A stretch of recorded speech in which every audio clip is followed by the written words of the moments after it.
ನಮಗೆ ಹೇಳೋಕೆ ನಾಚಿಕೆ ಆಗ್ತೈತಿ. ಹಿಂದೆ ಯಾವ ಒಳ ಮೀಸಲಾತಿ ಬೇಡ, ಎಡಗೈನವ್ರು ಮಾತ್ರ ಇಲ್ಲ ಇದ್ರಲ್ಲಿ ಒಳ ಮೀಸಲಾತಿ ಅಂತಿದ್ದಾರೆ.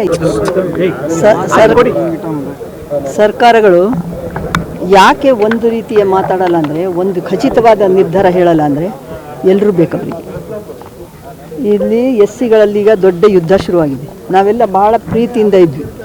ಈಗೆಲ್ಲ 101 ಜಾತಿಗಳು 101 ಮಾತಾಡಿ 15 ಇರಲಿ ಅಂತ ಹೇಳ್ತಾ ಇದ್ವಿ ನಾನು.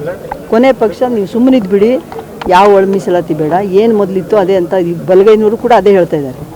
ಆದರೆ ಎಡಗೈನವ್ರು ಮಾತ್ರ ಇಲ್ಲ ಇದ್ರಲ್ಲಿ ಒಳ ಮೀಸಲಾತಿ ಅಂತಿದ್ದಾರೆ. ಇದು ಅಷ್ಟರ ಮಟ್ಟಿಗೆ ಅವ್ರ ಮಾತು ಪಾಲನೆ ಆಗುತ್ತೋ ಗೊತ್ತಿಲ್ಲ.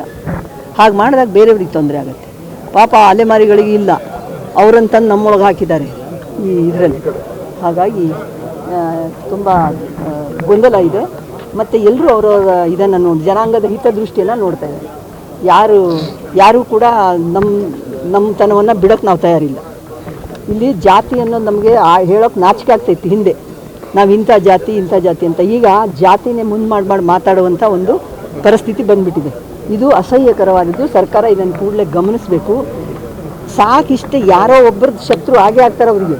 ಅವ್ರು ಏನು ಮಾಡಿದರೂ ಕೂಡ ಅವ್ರು 15 ಮಾಡಿದ್ರು ಆಗ್ತಾರೆ, 17 ಮಾಡಿದ್ರು ಆಗ್ತಾರೆ. ಅದರಲ್ಲಿ ಒಳ ಮೀಸಲಾತಿ ತಂದರು ಮತ್ತು ಯಾವತ್ತೂ ಕೂಡ ಇದು ಬಗೆಹರಿಯುವಂಥದ್ದಲ್ಲ.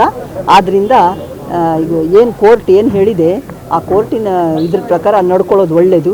ಅವ್ರು ಎಷ್ಟೇ ಯಾರೇ ಗಲಾಟೆ ಮಾಡಿದರೂ ಕೂಡ ಏನು ಮಾಡಿದಾರೆ ಈಗ ಅದಕ್ಕೆ ಭದ್ರ ಆಗಿಬಿಟ್ರೆ ತುಂಬ ಒಳ್ಳೇದು ಆಗಬೇಕು ಅಂತ ಇದೆ.